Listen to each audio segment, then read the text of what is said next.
ನಮಸ್ಕಾರ. ಸೆಕೆಂಡ್ಗೂ ದುಡ್ಡು ಮಾಡಬೇಕಪ್ಪ ಅಂತಂದರೆ, ನಿಮಿಷಕ್ಕೂ ದುಡ್ಡು ಮಾಡಬೇಕಪ್ಪ ಅಂತಂದರೆ, ಗಂಟೆಗೂ ದುಡ್ಡು ಮಾಡಬೇಕಪ್ಪ ಅಂತಂದರೆ ಇದೊಂದೇ ಮಾರ್ಗ ಇರೋದು. ಆಮೇಲೆ ನಿಮಗೆ ಸಾಲುಗಳು ಜೀವನದಲ್ಲಿ ಆಗಲೇಬಾರ್ದು ಅಂತಂದರೆ, ಜೀವನದಲ್ಲಿ ದುಡ್ಡಿನ ಸಮಸ್ಯೆಗಳು ಬರಬಾರ್ದು ಅಂತಂದರೆ, ನಿಮ್ಮದು ಎಷ್ಟೇ ಲಕ್ಷ ಕೋಟಿ ಸಾಲುಗಳಿದ್ದರೂ ತೀರಬೇಕು ಅಂತಂದರೆ ಇದೊಂದೇ ರಹಸ್ಯ ಮಾರ್ಗ ಇರೋದು, ಇದೊಂದೇ ಗುಪ್ತ ಮಾರ್ಗ ಇರೋದು. ಖಂಡಿತವಾಗ್ಲೂ ಯಾವುದದು ರಹಸ್ಯ ಮಾರ್ಗ, ಗುಪ್ತ ಮಾರ್ಗ? ಸೆಕೆಂಡ್ಗೂ ದುಡ್ಡು ಬರಬೇಕು ನಮಗೆ ಅಂದರೆ, ನಿಮಿಷಕ್ಕೂ ದುಡ್ಡು ಬರಬೇಕು ಅಂತಂದರೆ, ಗಂಟೆಗೂ ದುಡ್ಡು ಬರಬೇಕು ಅಂತಂದರೆ, ಈ ಜನ್ಮದಲ್ಲಿ ಈ ಕಲಿಯುಗದಲ್ಲಿ ದುಡ್ಡಿನ ಸಮಸ್ಯೆಗಳೇ ನಮಗೆ ಬರಬಾರ್ದು ಅಂದರೆ, ಆಮೇಲೆ ಸಾಲುಗಳೇ ಆಗಬಾರ್ದು ಅಂತಂದರೆ, ಸಾಲುಗಳು ಸಾವಿರ ಇರಲಿ, ಲಕ್ಷ ಇರಲಿ, ಕೋಟಿ ಇರಲಿ, ಸಾಲುಗಳು ಬೇಗ ತೀರಬೇಕು ಅಂದರೆ ಇದೊಂದೇ ಗುಪ್ತ ಮಾರ್ಗ ಇರೋದು, ಇದೊಂದೇ ರಹಸ್ಯ ಮಾರ್ಗ ಇರೋದು. ಖಂಡಿತವಾಗ್ಲೂ ಈ ರಹಸ್ಯ ಮಾರ್ಗದಲ್ಲಿ, ಗುಪ್ತ ಮಾರ್ಗದಲ್ಲಿ ಹೋದರೆ ಖಂಡಿತವಾಗ್ಲೂ ಸೆಕೆಂಡ್ಗೂ ದುಡ್ಡು ಮಾಡ್ಬೋದು, ನಿಮಿಷಕ್ಕೂ ದುಡ್ಡು ಮಾಡ್ಬೋದು, ಗಂಟೆಗೂ ದುಡ್ಡು ಮಾಡ್ಬೋದು. ಯಾವುದದು ರಹಸ್ಯ ಮಾರ್ಗ, ಗುಪ್ತ ಮಾರ್ಗ? ಹೇಳ್ತೀನಿ, ವಿಡಿಯೋನ ಪೂರ್ತಿ ನೋಡಿ, ಎಲ್ಲೂ ಸ್ಕಿಪ್ ಮಾಡೋಕ್ಕೆ ಹೋಗ್ಬಿಡಿ. ಮೊದಲು ಹೊಸದಾಗಿ ವಿಡಿಯೋವನ್ನು ನೋಡ್ತಾ ಇದ್ದವರು, ಮೊದಲನೇ ಬಾರಿ ವಿಡಿಯೋವನ್ನು ನೋಡ್ತಾ ಇದ್ದವರು ಚಾನಲ್ ಸಬ್ಸ್ಕ್ರೈಬ್ ಮಾಡ್ಕೊಳ್ಳಿ, ವಿಡಿಯೋನ ಲೈಕ್ ಮಾಡಿ, ಐಪು ಬಟನ್ ಇರುತ್ತೆ ಪ್ರೆಸ್ ಮಾಡ್ಕೊಳ್ಳಿ. ನೋಡಿ, ದುಡಿಮೆಯೇ ದೇವರು, ಕಾಯಕವೇ ಕೈಲಾಸ, ಕಷ್ಟಪಟ್ಟು ಬೆವರು ಸುರಿಸಿ ಉದ್ಯೋಗ, ವ್ಯಾಪಾರ, ವ್ಯವಸಾಯ, ಕೃಷಿ ಅಂಥದ್ದು ಮಾಡಲೇಬೇಕು. ಚೆನ್ನಾಗಿ ಓದಬೇಕು, ಮೊದಲು ಒಳ್ಳೆ ವಿದ್ಯಾಭ್ಯಾಸ ಇಟ್ಕೊಬೇಕು, ಚೆನ್ನಾಗಿ ಓದಬೇಕು, ಒಳ್ಳೆ ಪರ್ಸೆಂಟೇಜ್ಗಳು ತೆಗಿಬೇಕು, ನಾಲೆಡ್ಜ್ ಇಟ್ಕೊಬೇಕು, ಕ್ರಿಯೇಟಿವಿಟಿ ಇಟ್ಕೊಬೇಕು, IQ ಇಟ್ಕೊಬೇಕು, ಇಂಟೆಲಿಜೆನ್ಸ್ ಇಟ್ಕೊಂಡಿರಬೇಕು. ನಾಲೆಡ್ಜಿಂದ, ಕ್ರಿಯೇಟಿವಿಟಿ, IQ ಇಂದ ಇಚ್ಛಾಶಕ್ತಿ, ಜ್ಞಾನಶಕ್ತಿ, ಕ್ರಿಯಾಶಕ್ತಿ ಇರಬೇಕು, ಟ್ಯಾಲೆಂಟ್ ಇರಬೇಕು. ಇವಿಟ್ಕೊಂಡು ಕಷ್ಟಪಟ್ಟು ಬೆವರು ಸುರಿಸಿ ಉದ್ಯೋಗ, ವ್ಯಾಪಾರ, ವ್ಯವಸಾಯ, ಕೃಷಿ ಮಾಡಬೇಕು. ನಮ್ಮ ಆಯ್ಕೆಗಳು ಸರಿಯಾಗಿರಬೇಕು.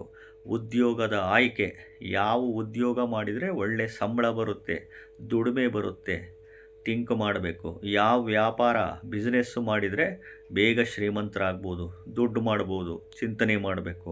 ಯಾವ ಕೃಷಿ ವ್ಯವಸಾಯದಲ್ಲಿ ಹೋದರೆ ನಮಗೆ ಸಿಕ್ಕಾಬಟ್ಟೆ ಲಾಭ ಬರುತ್ತೆ, ಚಿಂತನೆ ಮಾಡಬೇಕು.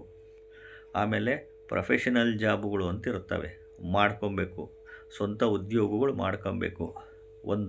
ರಾಜಕೀಯದಲ್ಲಿ ಹೋದರೆ ದುಡ್ಡು ಮಾಡ್ಬೋದಾ, ಚಿಂತನೆ ಮಾಡ್ಕೊಬೇಕು. ಉದ್ಯಮಿಗಳಾಗ್ತೀರಾ, ಚಿಂತನೆ ಮಾಡಬೇಕು. ನಿಮಗೆ ನೀವು ಚಿಂತನೆ ಮಾಡಿದಾಗ ಮಾತ್ರ. ಅದಕ್ಕೆ ಕಾಯಕವೇ ಕೈಲಾಸ, ದುಡಿಮೆಯೇ ದೇವರು ಅಂತ ನಂಬಿ, ನಿಮ್ಮ ಮೇಲೆ ನೀವು ನಂಬಿಕೆ ಇಟ್ಕೊಳ್ಳಿ. ಈ ರಹಸ್ಯ ಮಾರ್ಗ, ಗುಪ್ತ ಮಾರ್ಗಗಳು ಯಾವುದಪ್ಪ ಅಂತಂದರೆ, ಈ ದುಡಿಮೆ ಒಂದೇ. ದುಡಿಮೆಯೇ ನಂಬಿ ಬದುಕ್ರಿ, ಕಾಯಕವೇ ಕೈಲಾಸ ಅಂತ ನಂಬ್ರಿ. ಕಷ್ಟಪಟ್ಟು ಬೆವರು ಸುರಿಸಿ ಉದ್ಯೋಗ, ವ್ಯಾಪಾರ, ವ್ಯವಸಾಯ, ಕೃಷಿ ಅಂಥದ್ದು ಮಾಡಿ, ಚೆನ್ನಾಗಿ ಓದ್ರಿ, ಒಳ್ಳೆ ಪರ್ಸೆಂಟೇಜ್ಗಳು ತೆಗೀರಿ, ಕೆಲಸ ಹುಡುಕೊಂಡು ಚೆನ್ನಾಗಿ ಬದುಕ್ರಿ. ಇಲ್ಲಿ ಈ ಕಲಿಯುಗದಲ್ಲಿ ದುಡ್ಡಿರ್ಬೇಕ್ರಿ. ಮನುಷ್ಯನ ಹತ್ರ ದುಡ್ಡಿದ್ರೇ ಬದುಕಲಿಕ್ಕೆ ಸಾಧ್ಯ. ಈ ಕಲಿಯುಗದಲ್ಲಿ 100ಕ್ಕೆ 70% ದುಡ್ಡಿರಲೇಬೇಕು. ಮನೆಯಲ್ಲಿ ಕುಟುಂಬದವರಿಗೆ ದುಡ್ಡು ಕೊಟ್ಟರೆ ನಿಮ್ಮ ಮೇಲೆ ಪ್ರೀತಿ ಬರೋದು, ತಿಳ್ಕೊಳ್ಳಿ. ಫ್ರೆಂಡ್ಸಿಗಾಗ್ಬೋದು, ಸಂಬಂಧಿಕರಿಗಾಗ್ಬೋದು, ಮನೇಲಿ ಕುಟುಂಬದವ್ರಿಗಾಗ್ಬೋದು, ಗಂಡನಿಗಾಗ್ಬೋದು, ಹೆಂಡ್ತಿಗಾಗ್ಬೋದು, ಮಕ್ಕಳಿಗಾಗ್ಬೋದು, ಫೆಸಿಲಿಟೀಸ್ಗಳೆಲ್ಲ ಕೊಟ್ಟರೆ ನಿಮ್ಮನ್ನು ಚೆನ್ನಾಗಿ ನೋಡ್ಕೊಳೋದು. ಇದಂತೂ ಸತ್ಯ ಹೇಳ್ತಿದ್ದೀನಿ. ಇನ್ನು 30% ಉಳ್ಕೊಂಡಿದೆ, 100ಕ್ಕೆ 30% ಉಳ್ಕೊಂಡಿದೆ. ಮಾನವೀಯತೆ, ಸಂಸ್ಕಾರಗಳು, ಆಮೇಲೆ ಬಡವರು ಬಗ್ಗರು ಅಂತ, ಮತ್ತು ಹ್ಯುಮ್ಯಾನಿಟಿ, ಮಾನವೀಯತೆ ಅನ್ನೋದು. ದುಡ್ಡು ಮುಖ್ಯ ಅಲ್ಲ ಜೀವನದಲ್ಲಿ, ಸಂಬಂಧಗಳು ಮುಖ್ಯ, ವ್ಯಾಲ್ಯೂಸ್ ಮುಖ್ಯ, ಪ್ರೀತಿ ವಿಶ್ವಾಸ ಮುಖ್ಯ, ಸಂಬಂಧಗಳು ಮುಖ್ಯ, ದುಡ್ಡೇ ಜೀವನದಲ್ಲಿ ಇಂಪಾರ್ಟೆಂಟ್ ಅಲ್ಲ ಅಂತ 30% ಇದೆ.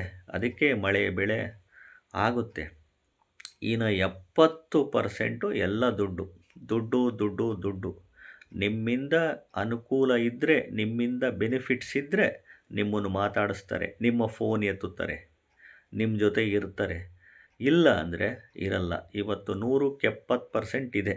ಸೊ ಹಿಂಗಾಗಿ ಯಾರ ಮೇಲೆ ಯಾರೂ ಡಿಪೆಂಡ್ ಆಗಬಾರ್ದು. ದುಡಿಮೆಯೇ ದೇವರು ಅಂತ ನಂಬಬೇಕು. ಕಾಯಕವೇ ಕೈಲಾಸ ಅಂತ ನಂಬಬೇಕು. ಕಷ್ಟಪಟ್ಟು ಬೆವರು ಸುರಿಸಿ ಉದ್ಯೋಗ, ವ್ಯಾಪಾರ, ವ್ಯವಸಾಯ, ಕೃಷಿ ಅಂತ ಮಾಡಲೇಬೇಕು. ಇನ್ನು ಉಳಿದಿದ್ದು ಭಗವಂತನ ಇಚ್ಛೆ. ಒಂದು ಕರ್ಮ, ಇನ್ನೊಂದು ವಿಧಿ. ಹಣೆ ಬರಹ, ಕರ್ಮ, ವಿಧಿ ಅದು ಯಾರನ್ನೂ ಬಿಡಲ್ಲ. ನಮಗೇನು ಕೊಡಬೇಕು ದೇವರು ಕೊಟ್ಟೇ ಕೊಡ್ತಾನೆ. ನಮ್ಮ ಹತ್ರ ಏನು ಕಿತ್ಕೊಬೇಕು ದೇವರು ಕಿತ್ಕೊಂತಾನೆ. ಇನ್ನು ಜಾತಕದಲ್ಲಿ ಗ್ರಹಗತಿಗಳು, ಅವು ಪ್ಲೇಸ್ಮೆಂಟು, ಉಚ್ಚ ಕ್ಷೇತ್ರ, ನೀಚ ಕ್ಷೇತ್ರ, ಸ್ವಕ್ಷೇತ್ರ, ದಶಾಭುಕ್ತಿ, ಅಂತರ್ಭುಕ್ತಿ, ಪ್ರತ್ಯಂತರ್ಭುಕ್ತಿ, ಸೂಕ್ಷ್ಮ ಭುಕ್ತಿ, ಆ ಒಂದು ಪಾರ್ಟು. ಅವು ಗ್ರಹಗಳೇನಿದೆ ಅವು ಫಲ ಅವು ಕೊಟ್ಟೇ ಕೊಡ್ತವೆ. ಬಟ್ ನಮ್ದಂತ ಒಂದು ಶ್ರಮ ಹಾಕಬೇಕಲ್ಲ. ದುಡಿಬೇಕು, ದುಡ್ಡು ಬೇಕು ಅಂತಂದರೆ ಶ್ರಮ ಹಾಕಲೇಬೇಕು. ಶ್ರಮ ಇಲ್ಲದೆ, ಕೆಲಸ ಇಲ್ಲದೆ, ಉದ್ಯೋಗ ಮಾಡ್ದಲೆ, ವ್ಯಾಪಾರ ಮಾಡ್ದಲೆ, ಕೃಷಿ ವ್ಯವಸಾಯ ಮಾಡ್ದಲೆ ದುಡ್ಡು ಹೆಂಗೆ ಬರಲಿಕ್ಕೆ ಸಾಧ್ಯ ಅಲ್ವಾ? ಸೊ ಹಿಂಗಾಗಿ ಈ ಗುಪ್ತ ಮಾರ್ಗ, ರಹಸ್ಯ ಮಾರ್ಗ ಯಾವುದಪ್ಪ ಅಂತಂದರೆ ದುಡಿಮೆಯೇ ಅಷ್ಟೇ. ದುಡಿಬೇಕು ಕಷ್ಟಪಟ್ಟು. ಉಳಿದಿದ್ದು ಭಗವಂತನ ಇಚ್ಛೆ. ಅವನು ಕೊಟ್ಟ ಅಕ್ಸೆಪ್ಟ್ ಮಾಡ್ಕೊಬೇಕು. ಅವನು ಕಸ್ಕಂಡ ಏನೂ ಮಾಡೋಕ್ಕಾಗಲ್ಲ. ಚಾನಲ್ನ ಸಬ್ಸ್ಕ್ರೈಬ್ ಮಾಡ್ಕೊಳ್ಳಿ, ವಿಡಿಯೋ ಲೈಕ್ ಮಾಡಿ, ಹೈಪ್ ಬಟನ್ ಪ್ರೆಸ್ ಮಾಡಿ. ನಮಸ್ಕಾರ.